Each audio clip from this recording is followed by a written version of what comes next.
राजसत्ता आणि राजपाट कधी मागून मिळत नसतो, तर तो नेहमी हिसकावून घ्यायचा असतो.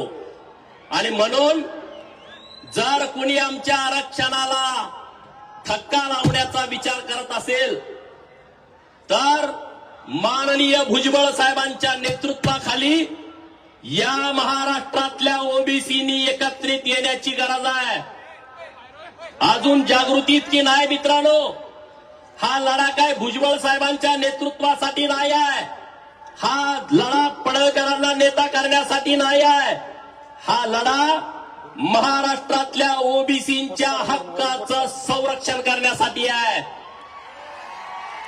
हा लढा महाराष्ट्रामधल्या ओबीसींच्या वरती जो घाला घालण्याचं काम चालू आहे त्याला विरोध करण्यासाठी आहे. आणि म्हणून मित्रांनो, आपण सगळ्यांनी विचार केला पाहिजे. आपण उबाजी राजे व्हायचं सोडा, आपलं जे हक्क आहे ते हिसकावून घेण्याचा प्रयत्न केला जातोय.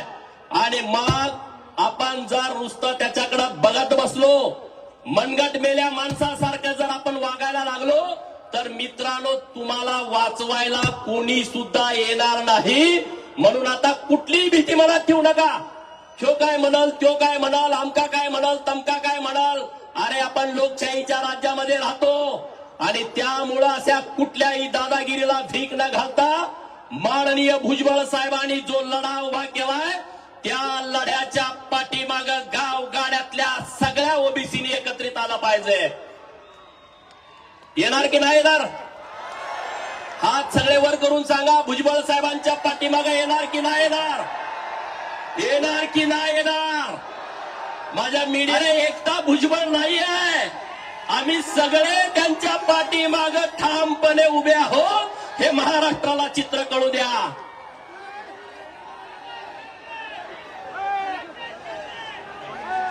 लोकांना वाटलं की सत्तेच्या जोरावरती दादागिरी करू आम्ही, झुंडशाहीच्या जोरावरती आणि ओबीसीचा आवाज दाबू.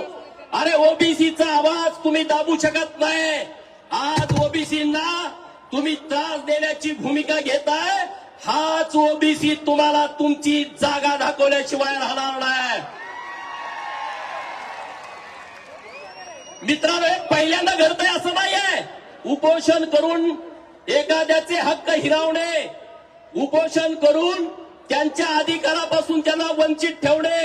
1932चा पुणे करार तुम्ही आठवा. महामानव डॉक्टर बाबासाहेब आंबेडकर साहेबांनी 1932 साली या देशातल्या मागासवर्गीय लोकांना मतदार संघ आरक्षित केले पाहिजेत असा विषय पुढे आणला. आणि असा विषय पुढे आणल्यानंतर महात्मा गांधी उपोषणाला बसले की यांना तुम्ही अधिकार देऊ नका. अशा झुंडीच्या झुंडी जाऊन त्यांना पाठिंबा द्यायला लागल्या. गर्दी वाढायला लागली. डॉक्टर बाबासाहेब आंबेडकर साहेबांना लोक म्हणायला लागली, अरे गांधी उपोषणाला बसले, त्यांचं जर बरं वाईट झालं तर काय करायचं, तुम्ही हा विचार मागे घ्या. तर मित्रांनो, डॉक्टर बाबासाहेब आंबेडकरांनी त्या सगळ्या लोकांचं ऐकलं. पण देश स्वतंत्र झाल्यानंतर पहिल्यांदा अनुसूचित जाती आणि अनुसूचित जमातीच्या लोकांना आरक्षण दिला. आता तोच प्रकार सुरू आहे. ज्यांनी दलितांचं आरक्षण 1932ला थांबवलं, आज त्याच प्रवृत्तीची लोक ओबीसीच्या आरक्षणावरती घाला घालताय. या घाला घालणाऱ्याला आपण सगळ्यांनी विरोध केला पाहिजे. मित्रांनो, की प्रस्थापित व्यवस्थेच्या विरोधामध्ये आवाज उठवा. बरोबर की नाही? उठवणार की नाही उठवणार? प्रस्थापित व्यवस्थेच्या विरोधात आवाज उठवणार की नाही उठवणार? रोहित पवार नावाचं जातीयवादी व्यक्तिमत्व या जिल्ह्यामध्ये प्रतिनिधित्व करताय. ते जातीयवादी आहे की नाही? आवाज द्या, नाही तर त्यामध्ये मी एकटाच बोलतोय या विषयावर. जातीयवादी आहे की नाही? हे पार्सल तुम्ही बारामतीला पाठवणार का? पाठवणार का? तुम्ही परवा बघितलं, आझाद मैदानावरती मोर्चा जायच्या अगोदर ह्योगडी तिथं पोहोचला होता. बघितलं का नाही? बघितलं का नाही? का रे, आमची मतं घेतली नाहीत? तू आमची मतं घेतली नाहीत? हा विचार आता करा. अरे रोहित पवारांच्या अंगामध्ये रक्त वाहत नाही, त्याच्या अंगामध्ये जातीयवाद वाहतोय, ही गोष्ट आपल्या लक्षामध्ये ठेवा. जर जातीयवादाला चेहरा असता ना, जातीयवादाला जर चेहरा असता तर तो सेम टू सेम रोहित पवारासारखा दिसला असता. अरे हा धनगराचं आरक्षण आम्ही मागतोय. परवाच्या दिवशी आमच्या तरुण तडफदार पोराला आत्महत्या केली. गेला तिथं रोहित पवार, गेला त्या विचारधारेची लोक तिथं. अरे आजपर्यंत किती पोराने आत्महत्या केल्या?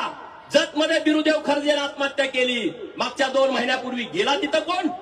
गेला कोण लोकप्रतिनिधी? आवाज उठवला? अरे आज गावातल्या घिसाड्याच्या पोराला जाऊन विचारा, त्याचं तुम्ही आरक्षण ढापायला निघालाय. वैदूच्या पोराला जाऊन विचारा, त्याचं तुम्ही आरक्षण लाटायला निघालाय. हे काय आहे? तुम्ही ज्यांचं आरक्षण लाटायचा प्रयत्न करू नका. तुम्हाला तुमची जागा दाखवल्याशिवाय आम्ही राहणार नाही मित्रांनो. मंडल आयोगाला एक मधला मी विरोध करणार. मंडल आयोगाला विरोध करणार. ओबीसीचं आरक्षण घालवणार. अरे ओबीसीचं आरक्षण म्हणजे काय मसोबाची खीर आहे का वाटत आली आणि ती आम्हाला मिळाल्या?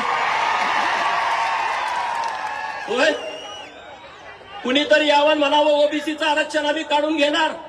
अरे ते काय आमच्या मसोबाची खीर आहे का वाटली आणि कुणी घेऊन गेला घरी? अरे ओबीसीचं आरक्षण डॉक्टर बाबासाहेब आंबेडकरांच्या संविधानानं आम्हाला दिलाय आणि माननीय भुजबळ साहेबांच्या नेतृत्वात त्याचं संरक्षण करणं ही आमची जबाबदारी आहे, हे आमचं कर्तव्य आहे. आणि त्यामुळं तुम्हाला कुणाला चॅलेंज करायचं त्यांनी करू द्या. मंडळ आयोगाला करा, आणखी कशाला करा.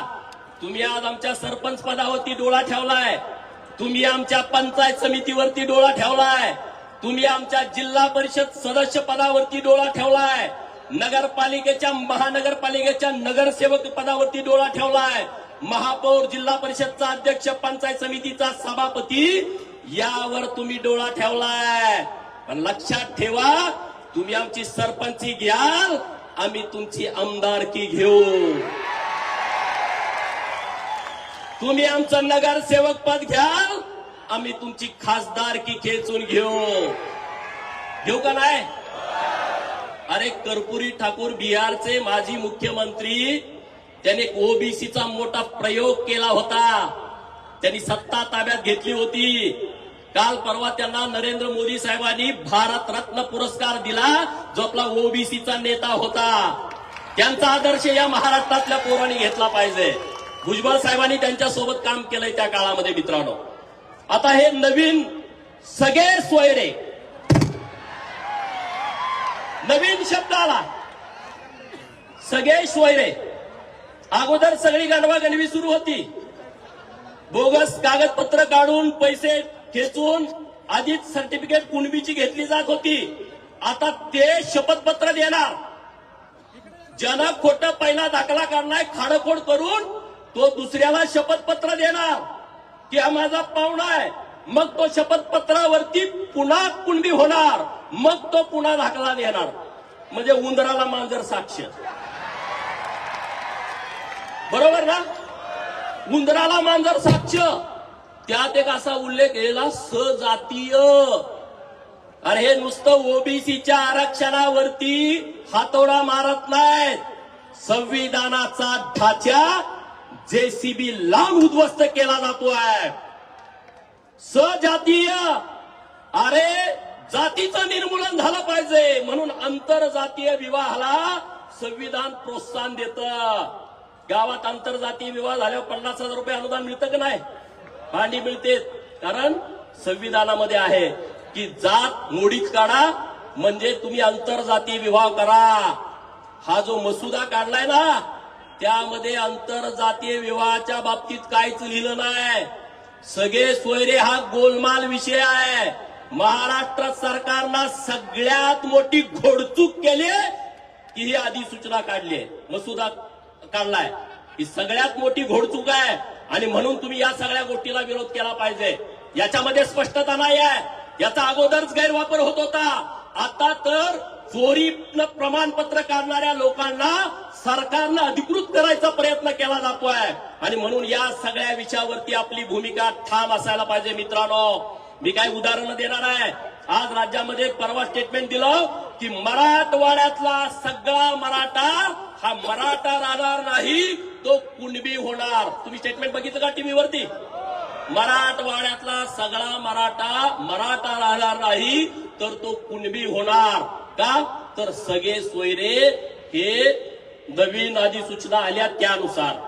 माझा सवाल सरकारला आहे, या महाराष्ट्रामध्ये रामोसी, बेरड आणि बेडर, मी नीट सांगतो ते ऐका, या महाराष्ट्रामध्ये रामोसी, बेरड आणि बेडर हे एकमेकाचे नातेवाईक आहेत, एकमेकाचे रक्ताचे पाहुणे आहेत. पिढ्या यांची लग्न एकमेकांशी होतात. परंतु यामधला बेडर हा मागासवर्गीय आहे, त्याला एससीचा दाखला मिळतो. माझा सरकारला सवाल आहे, जर बेडरला एससीचा दाखला मिळतो आणि तो माझ्या रामोसी आणि बेरडचा रक्ताचा नातेवाईक आहे, तर तुम्ही त्याला एससीचा दाखला देणार का? जर तुम्ही देणार असाल तर ओबीसीच्या नुसत्या आरक्षणाला तुम्ही धक्का लावत नाही, तुम्ही एससी एसटीच्या आरक्षणाला सुद्धा धक्का लावताय. बरोबर का चूक आहे? त्याच्या पुढे जातो, धनगराची एक पोट जात आहे, खाटीक धनगर. अनेक पोट जाती आहेत, त्यापैकी एक खाटीक धनगर. आमचे धनगर समाजाचे नेते आहेत माळशिरस विधानसभा मतदारसंघामधले उत्तमराव जानकर. त्यांच्याकडं खाटीक धनगरचं एससीचं सर्टिफिकेट आहे आणि त्यांनी 2 वेळा 2014 आणि 2019ला विधानसभेची निवडणूक ही एससी सर्टिफिकेटवरती लढवली. आणि ते उत्तम जानकर प्रकाश अण्णाचे पाहुणे आहेत, ते उत्तम जानकर लक्ष्मण हाकेचे पाहुणे आहेत, ते उत्तम जानकर इथं असलेल्या सगळ्या धनगरांचे पाहुणे आहेत. मग त्यांनी जर शपथपत्र दिलं तर सरकार सगळ्या महाराष्ट्रातल्या धनगरांना एससीचा दाखला देणार का? देणार का? अरे आम्ही घेणार नाही, कारण आम्ही अन्याय करणारी लोक नाही. पण सरकार ज्या चुकीच्या पद्धतीनं या सगळे सोयऱ्याची अधिसूचना आणली आहे, ती अधिसूचना चुकीची आहे मित्रांनो. तिसरा विषय, कैकाडी नावाची जात या महाराष्ट्रात आहे आणि विदर्भात कैकाडींना एससीचा दाखला मिळतो आणि कैकाडी समाजाचे पाहुणे सगळ्या महाराष्ट्रात आहेत. मग काय आहे, एकच जात असेल आणि त्यांना 2 आरक्षण मिळत असतील तर त्यांच्या बाबतीमध्ये स्पष्टता सरकारनं कुठली दिलेली नाही. असे अनेक विषय मित्रांनो आपल्या समोर मांडण्यासारखे आहेत. मागासवर्ग आयोगाची जबाबदारी काय आहे? ती कुठली जात आहे तिचा सर्वे करणं, तिचं मागासलेपद सिद्ध करणं, मागासवर्गीय जातींची यादी तयार करणं, हे काम कुणाचं आहे? मागासवर्ग आयोगाचं आहे. अरे महाराष्ट्रामध्ये मागासवर्ग जातीच्या यादीमध्ये मराठा समाजाचं नावच नाही आणि मग मागास नसलेला मराठा समाज मागास असलेल्या कुणबी समाजाचा सजातीय कसा असू शकतो? याचा अर्थ असा आहे की मराठा आणि कुणबी हे पूर्णपणे वेगळे वेगळे आहेत. त्यांना सगळे सोयरे आणि सजातीय हा विषयच लागू होत नाही. ही परिस्थिती आहे महाराष्ट्रातली आणि त्यामुळं तुम्ही आता जास्त आमची दिशाभूल करायच्या भानगडीत पडू नका. महाराष्ट्रातला ओबीसी आता ताकदीनं पेटून उठलाय. महाराष्ट्रातल्या ओबीसींच्या लक्षात आलाय की आता कशा पद्धतीनं आपण पुढे गेलं पाहिजे, आमचा गळा कसा घोटला जातोय आणि त्यामुळं इथून पुढच्या काळात तुमच्या पुढे पर्याय एकच आहे, निर्भीडपणे राहणे, संघटित होऊन राहणे, एकत्रितपणे राहणे, सगळ्या ओबीसींची एकजूट करणे. मराठा समाजाच्या आरक्षणाला आमचा विरोध नाही आहे, परंतु ओबीसी आरक्षणाला धक्का तर लागलाच हो. ओबीसी आरक्षणाचा विषय संपला. माझ्या तालुक्यात 550 कुणबीच्या नोंदी सापडल्या. 60 ग्रामपंचायती, त्यापैकी 12 ग्रामपंचायतीला ओबीसीचं रिझर्वेशन सरपंच पदाचं, 8 पंचायत समिती, त्यातल्या 3 पंचायत समितीला आरक्षण ओबीसीचं, 4 जिल्हा परिषद, त्यापैकी 1 आरक्षण झडपीचं. संपलं सगळं. तो विषय आता डोक्यातनं काढून टाका. परंतु लढू आणि आपण लढणारी लोक आहोत. या राज्यामध्ये ओबीसीनी भटक्या विमुक्तांनी अनेक लढाई केलेल्या आहेत. छत्रपती शिवाजी महाराजांच्या सोबत हेच मावळे होते जे स्वराज्य निर्माण करण्यासाठी पुढे होते. त्यामुळे आता लढण्याशिवाय आपल्या पुढे कुठलाही पर्याय नाही. ती लढण्याची धमक, ती लढण्याची ताकद आपण सगळ्यांनी मनामध्ये ठेवली पाहिजे आणि माननीय भुजबळ साहेबांच्या पाठीमागे ठामपणे उभं राहायला पाहिजे.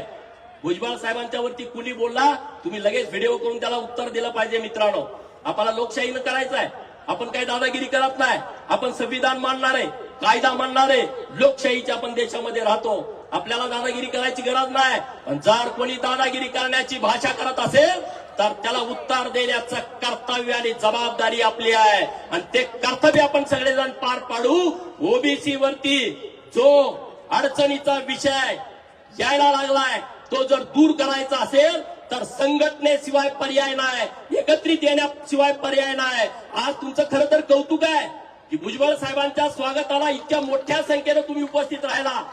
सगळ्या पुण्यश्लोक अहिल्यादेवी नगर मधल्या सगळ्या ओबीसी बांधवांचं मी मनापासून आभार व्यक्त करतो. इतकी मोठी सभा ही जी धडकी भरेल, सगळ्या लोकांच्या लक्षात आलेलं आहे की आज या महाराष्ट्रातल्या ओबीसीच्या मनामध्ये काय धग आहे, ओबीसीच्या नेमक्या व्यथा काय आहेत याची जाणीव आजच्या या सभेला झाली आहे. पण ही निर्धार सभा आहे. पुण्यश्लोक अहिल्यादेवींच्या जिल्ह्यातली सभा आहे. पुण्यश्लोक अहिल्यादेवी न्याय देणाऱ्या आहेत. पुण्यश्लोक अहिल्यादेवी अन्याय न सहन करणारे आहेत आणि त्यामुळं आपण न्यायाच्या बाजूला ठामपणे उभा राहू, अन्यायाच्या विरोधामध्ये ताकदीनं लढू आणि